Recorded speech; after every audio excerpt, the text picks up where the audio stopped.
Salut à tous, c'est Alexandra de la boutique d'astronomie Enastros à Strasbourg. Alors Paris regorge de cadrans solaires et en 2010, j'ai eu la bonne idée d'aller en photographier un maximum lors de mes vacances. J'avais envie de vous partager mes photos. C'est parti!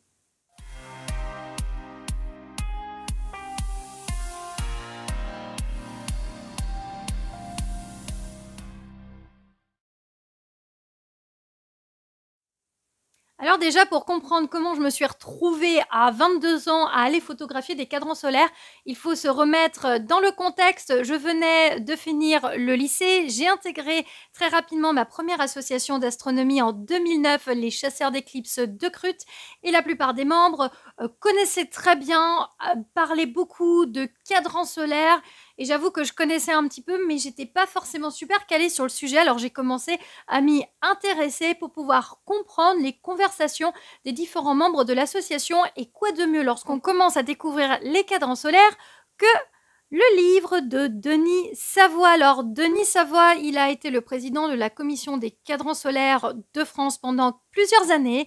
Et alors, c'est vraiment, si vous voulez commencer à vous y intéresser, n'hésitez surtout pas. Ce sont les livres à aller découvrir.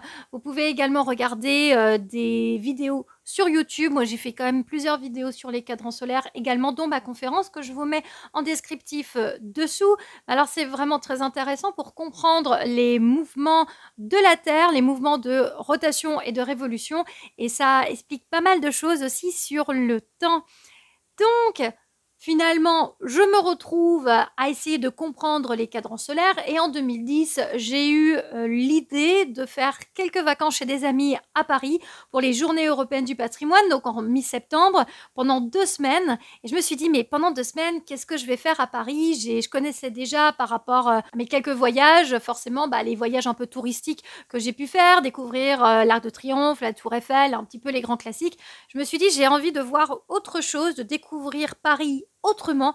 Et je me suis dit, je vais aller découvrir les cadrans solaires de Paris. Je me suis aidée de ce livre-là, qui répertorie plus de 100 cadrans solaires. Et alors, en fait, j'en ai photographié un peu plus de la moitié. Donc, je suis assez contente. Mais la plupart sont placés au même endroit. Par exemple, je vous montre ici en photographie les cadrans solaires de l'hôtel des Invalides, qui répertorie beaucoup de cadrans solaires. Donc, il n'y en a jamais sur la façade, sur le côté nord. Donc, on est toujours sur l'orientation est, sud et ouest, bien sûr, pour avoir l'ensoleillement. Et là, il y en a sur les trois. Ils sont exceptionnels. L'hôtel des Invalides, vous pouvez aller le découvrir aux heures d'ouverture, en journée. Idéalement, bien sûr, favoriser un jour où il y a du soleil, c'est encore mieux, bien sûr. Alors, cela, c'est facile à aller photographier, mais il y en a d'autres, c'est un petit peu plus compliqué. Je commençais par les cadrans solaires en fonction des arrondissements. Alors, j'ai vraiment eu plusieurs chances. Alors, il se trouve que pour les Journées européennes du patrimoine, il y a la visite de l'Observatoire dans le 14e arrondissement. Donc, j'ai commencé par celui-ci, étant donné que les Journées européennes du patrimoine, c'est seulement sur 2 jours. Je me suis dit, voilà, je ne vais pas le faire plus tard dans le mois. J'ai commencé par celui-là.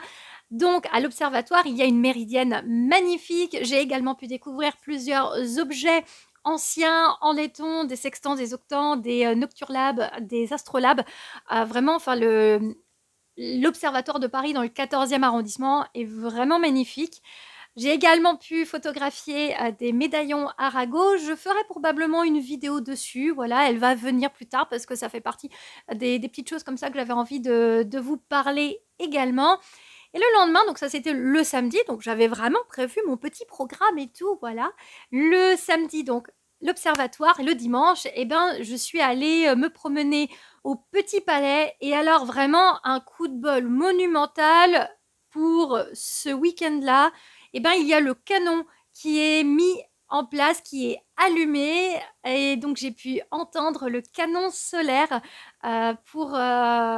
au midi solaire. J'étais trop contente. Alors le canon, alors par contre c'est un vrai coup de canon, hein. Je veux dire, moi j'ai sursauté, je m'attendais pas du tout. Je pensais prendre ma petite photo et tout et repartir. Et en fait, vous le voyez, regardez, j'ai fait une photo, mais on voit la fumée qui sort. Donc c'était le fils de François Mitterrand qui est venu, et ils ont mis donc le filament.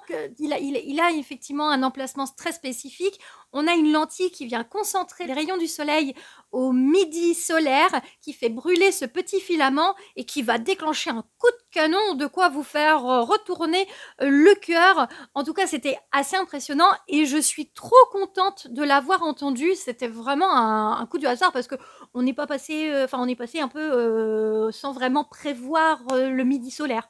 Qu'on n'était pas, on n'avait pas prévu le midi solaire, mais on y était, donc c'est trop cool.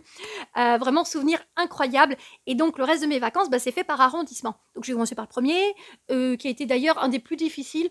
Le cadran solaire au musée du Louvre, il est super, super, super, super galère à trouver. Vraiment, enfin, j'ai dû calculer. Heureusement qu'il y a le bouquin qui m'a aidé parce que sinon je m'en serais vraiment, vraiment pas sortie. Il est tout rikiki. Alors vraiment, c'est pas du tout un cadran solaire qui était prévu pour être observé.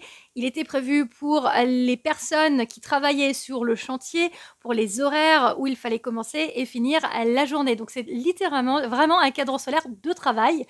Il n'avait pas pour but après pour orienter les gens sur l'horaire de tous les jours. Il y en avait plein d'autres que j'ai pu aller découvrir. Il y a certains qui sont facilement, qu'on peut aller observer dans la rue, comme par exemple celui de la Concorde, hein, l'obélisque a été modifié pour être un cadran solaire géant. Et donc j'ai pris les numéros au sol qui indiquent les horaires, avec les lignes horaires, qui en fait d'ailleurs après plusieurs restaurations ont été un petit peu décalées, donc c'est assez marrant.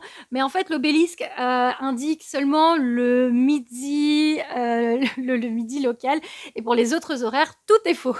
Voilà.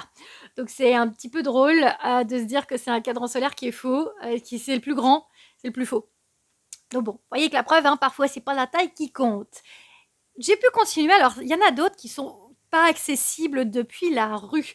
Donc j'ai dû m'incruster dans les hôtels privés, attendre que quelqu'un rentre ou sorte pour pouvoir, moi, rentrer dans la cour des hôtels et prendre ma photo des cadrans solaires. Parfois, j'avais la chance d'y être pour midi. Parfois, malheureusement, je n'avais pas la chance d'y être pour midi. Plusieurs méridiennes dans différents hôtels autour dans le 4e, 5e arrondissement, 3e ou 4e arrondissement.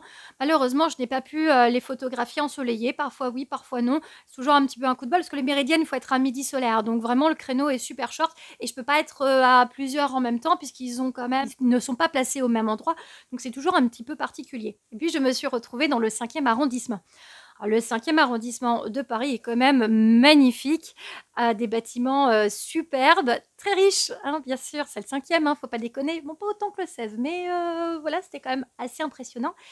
Et puis je vois dans mon bouquin, moi, une petite innocente de 22 ans qui connaissait un peu Paris, mais pas non plus foufou, je vois qu'il y a un cadran solaire dans la faculté de la Sorbonne. Alors je commence à arriver à la faculté de la Sorbonne, donc il y a le plan, moi j'avais même ma carte, je crois qu'elle est encore dans le bouquin d'ailleurs, voilà, j'ai encore ma carte de Paris. Je crois que j'ai des annotations dessus, j'ai des ronds, j'ai des cercles, j'ai des croix, oh, j'ai des croix dessus, voilà, qui montrent en fait les emplacements des cadrans solaires. Donc, je faisais mon itinéraire à pied parce que c'est beaucoup plus sympathique de le faire à pied qu'en métro. J'ai découvert, vraiment vu des bâtisses, vraiment des rues qui sont pas forcément très passantes, mais qui sont vraiment fantastiques. Et donc, j'arrive à la faculté de la Sorbonne, je commence à faire un tour, je fais mais elle est où l'entrée? Et je vois une grande porte avec 2 gardes. Alors moi, je suis là avec mon petit bouquin. J'avais pas les cheveux roses, hein. Voilà, faut imaginer surtout qu'à 22 ans, je passais pour une lycéenne, bah, je fais jamais mon âge, donc je passais pour une jeune fille de 17-18 ans avec mon petit bouquin sur les cadrans solaires de Paris à expliquer un petit peu voilà pourquoi je les photographiais. J'arrive devant les gardes et je leur dis bonjour, bonjour, voilà, excusez-moi, en fait je fais avec mon association, je fais des photos sur les cadrans solaires de Paris, j'ai vu qu'il y en avait un à la faculté de la Sorbonne mais je le vois pas. Est-ce que vous savez où il est? Est-ce que je peux le photographier? Et la garde il m'a dit ah oui, mais alors en fait le cadran il est juste derrière moi dans la cour. Vous n'avez pas le droit d'y aller, je suis vraiment désolée. Je fais ah mince et tout, bah désolée, c'est vrai que je viens d'Alsace, j'ai fait exprès le trajet en fait pour ça, pour faire voilà, enfin je veux dire, je suis en vacances et j'avais vraiment prévu que ça. Après moi je repars en Alsace. Et là il m'a regardé, il a vu du coup j'étais toute mignonne et tout. Il m'a dit c'est juste pour prendre une photographie, hein, vous faites pas plus. Je dis non non c'est juste pour prendre une photo. Il me fait écoutez, vous rentrez, vous faites votre photo et vous ressortez. Merci monsieur. Adorable. Donc j'ai pris ma photo et je suis repartie. Cadran solaire magnifique. Je vous mets une photo. Regardez comme il est beau. J'ai eu l'occasion de le revoir une deuxième fois quand j'ai eu l'occasion de visiter l'atelier de polissage des miroirs de la faculté de la Sorbonne avec la coupole dans laquelle il y a une très belle vieille lunette en laiton. Il se trouve que l'astronomie, lorsque Napoléon a instauré le baccalauréat en 1815, eh ben, il y avait dans les matières obligatoires, il n'y en avait pas beaucoup, voilà, c'était vraiment, il faut imaginer, ils étaient une cinquantaine de bacheliers hein, à cette époque-là, et il y avait par contre l'astronomie qui faisait partie des matières à passer au bac. Enfin, j'adorerais qu'il y ait de nouveau l'astronomie, au moins en option, au baccalauréat, ça me ferait tellement plaisir. En tout cas, j'ai pris ma photo et j'étais super motivée et tout, je me suis dit, ouah et tout, j'étais à donf. Je me suis dit, allez, on continue, on va aller au lycée Louis-le-Grand. Je vous ai dit que j'étais naïve. Bon, pour ceux qui ne savent pas, le lycée Louis-le-Grand, c'est le deuxième lycée le plus réputé de Paname. Donc moi, j'arrive au lycée. En plus, c'était l'entrée de 14 heures. Donc je m'intègre en fait je passe avec les étudiants. Je vais à l'accueil, je fais voilà, bonjour. En fait, je viens photographier les cadrans solaires. Et là, la dame m'a dit non, mais vous n'avez pas le droit de photographier. Vous n'avez pas le droit de rentrer. Je fais ok, d'accord, pas de souci. Alors je suis partie. Et en fait, comme je passais pour une lycéenne, vous le voyez le petit truc? Je me suis mis dans une foule d'étudiants et je suis rentrée dans le lycée. J'étais innocente, hein, monsieur. Je pense que maintenant, ça serait impossible de le faire. Enfin si, en fait, je pense que ce serait possible. Mais vous imaginez quand même que je suis rentrée dans le lycée, l'un des lycées les plus prestigieux de Paris sans qu'on me voie. Ça fait un petit peu peur. Mais j'ai quand même un jeune homme, en fait, comme tout le monde était rentré dans les classes, moi je me promenais un petit peu toute seule dans la cour. Il y avait encore 2-3 étudiants, enfin 2-3 élèves qui se promenaient. Et puis là, il y a un jeune homme qui vient me voir. Il me fait vous venez pas d'ici, vous? Lui, il a eu le nez. Je sais pas qui était ce jeune homme, mais en tout cas, je lui dis bah oui, voilà, effectivement. Donc je lui explique mon histoire. Je lui dis je viens d'Alsace, que je photographie. Il me fait mais en fait, je ne savais même pas qu'il y avait des cadrans solaires ici au lycée, alors que je suis là depuis la 6e. J'en avais strictement aucune idée. Alors on a fait le tour, on a papoté, on est monté au secrétariat pour essayer de demander, pour rencontrer quelqu'un. En fait, il y avait personne. C'était un mercredi après-midi, donc le secrétariat était fermé et au final, on a fait le tour, on les a pas trouvés et au dernier moment, juste avant de partir, j'étais en train de dire au jeune homme, c'est pas grave, tant pis, bon, ça sera pas, je les noterai pas. Et en fait, on les a aperçus. Il y avait une petite cour centrale avec un petit banc et tout, et en fait, en haut de la tour, où il y avait justement ce petit endroit tout mignon, et il y avait donc tous les cadrans solaires. Je vous mets une photo. Ils sont fantastiques. Il y en a 10. 10 cadrans solaires exceptionnels. Mais alors vraiment, ils sont très très beaux. Je les trouve vraiment superbes. Je suis extrêmement contente de les avoir photographiés. Ce jeune homme, ce jour-là, a découvert qu'il y avait des cadrans solaires dans son lycée et ça lui a fait une très belle découverte. Finalement, je suis repartie après, donc il m'a raccompagnée à la sortie. Comme c'était un élève, en fait, avec la personne qui s'occupait de l'accueil, finalement, c'est passé. Et je suis repartie avec mes photos. J'étais vraiment super contente. Mais alors, je venais d'enchaîner la Sorbonne et le lycée Louis-le-Grand.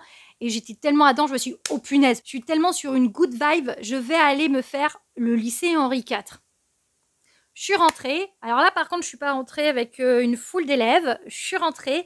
Et en fait, je me suis directement dirigée dans la cour. Sans donner qu'en passant par l'accueil dans l'autre lycée, je me suis fait refouler. Je me suis dit, là, ça va être pareil, je vais me faire refouler. Je suis rentrée. Et là, j'ai le garde. Il m'interpelle, mademoiselle, mademoiselle. Et moi, je suis là, je suis au punaise et tout, le gardien. C'était un énorme blague, moi j'étais toute petite et toute petite. Et j'avais méga flippé. Il me fait, mais vous êtes qui? Vous faites quoi là? Et tout, vous venez même pas vous présenter. Alors je lui dis, je suis désolée et tout, je recherche les cadrans solaires. Il me fait, non, mais vous pouvez pas venir comme ça se passe pas comme ça. Il m'a envoyé au secrétariat, qui celui-là était ouvert. Et en fait, il fallait que je fasse une demande écrite pour être accompagnée, pour visiter, pour découvrir les cadrans solaires du lycée Henri IV. J'ai donc fait ma lettre, sauf que ils m'ont appelé 3 semaines après. J'étais rentrée en Alsace. Ils m'ont appelé début octobre. Je me souviens parce que j'étais en train de boire une bière à la fête d'octobre, au salon foire d'octobre à Mulhouse avec mon beau-père. Il m'annonce qu'en fait, ouais, c'est bon, il n'y a pas de problème, ils veulent une date où je peux venir. Et je vais en fait, mais c'est trop tard. Moi, je suis retournée en Alsace, je reviens pas à Paris avant longtemps. Voilà. Donc je n'ai pas pu photographier les cadrans solaires d'Henri IV, mais c'était quand même cool en fait, parce que j'ai pu visiter, j'ai pu rentrer à l'intérieur du lycée quand même, puisque j'ai visité le secrétariat, donc c'était vachement beau. Voilà, enfin, ça peut paraître un petit peu con pour certains, mais j'étais quand même super contente voilà, d'avoir pu voir ce très beau bâtiment. Le lycée Chaptal, ça s'est mieux passé au fait. Le lycée Chaptal, je suis arrivée le lendemain, je me suis présentée à l'accueil et je leur ai expliqué qu'il y avait un cadran solaire, enfin il y avait une méridienne dans le lycée et que j'avais envie de le photographier. Ils n'étaient même pas au courant à l'accueil et au niveau du secrétariat qu'il y avait une méridienne, donc ils m'ont demandé de la chercher et de leur envoyer les photos. Et du coup, voilà, je suis très contente d'avoir pu également photographier celui-ci de l'intérieur. En fait, il se voit depuis l'extérieur, mais je pense que comme les gens généralement le prennent de la rue, bah, ils n'étaient pas forcément au courant. Mais ce jour-là, bah, moi, je suis rentrée et c'était vraiment sympa d'avoir l'autorisation de la part de l'établissement de me laisser photographier et rechercher cette méridienne. Je papote beaucoup. Il y a beaucoup de cadrans solaires à Paris. Malheureusement, il y en a plusieurs que je n'ai pas pu photographier. J'aurais adoré photographier ceux de l'ambassade de Hollande, mais c'était toute l'ambassade en fait à cette époque-là était en restauration.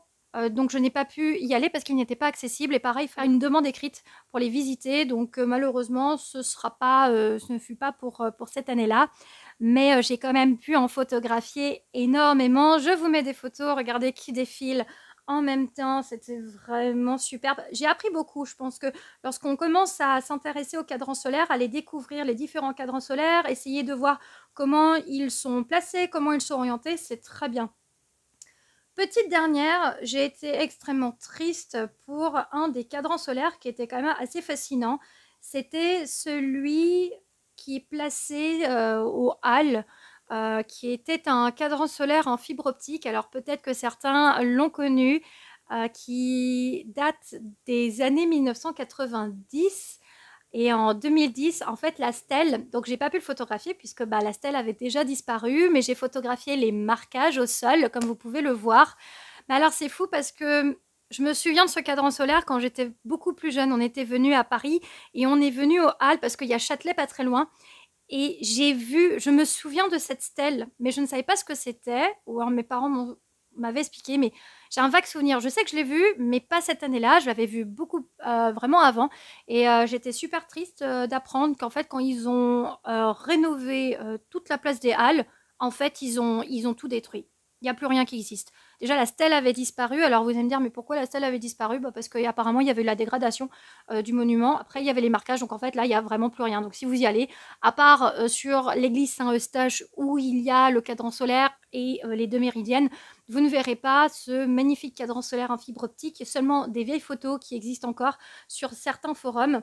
Je trouvais qu'en fait, qu'il avait vraiment un esthétisme assez sympathique, surtout en fibre optique.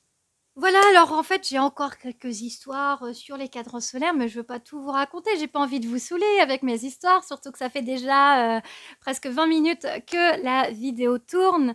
Mais je vous remercie de m'avoir écouté patiemment. Si vous êtes encore jusqu'au bout de cette vidéo, n'hésitez pas, si vous passez à Paris, découvrez les cadrans solaires, levez les yeux sur les bâtiments. Parce que parfois vous pouvez tomber sur certaines horloges même, hein, voilà, qui sont vraiment très jolies. C'est très facile. En fait, le temps, malgré tout, c'est un sujet qui est très vaste, mais qui finalement commence, selon moi, par les cadrans solaires. Je vous remercie d'avoir regardé ma vidéo. N'hésitez pas à vous abonner, n'hésitez pas à me suivre sur les réseaux sociaux, le Facebook Enastros, l'Instagram Alex Enastros et enastros.fr. Salut!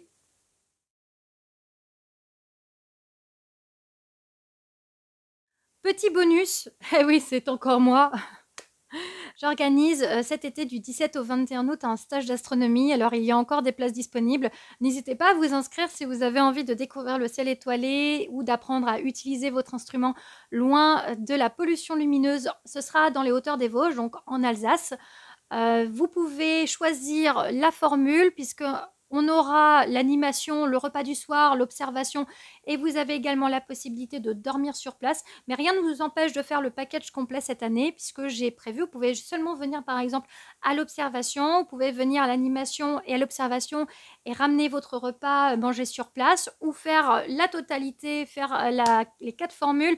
Je vous mets en descriptif le lien pour toutes les informations, pour les inscriptions. Merci.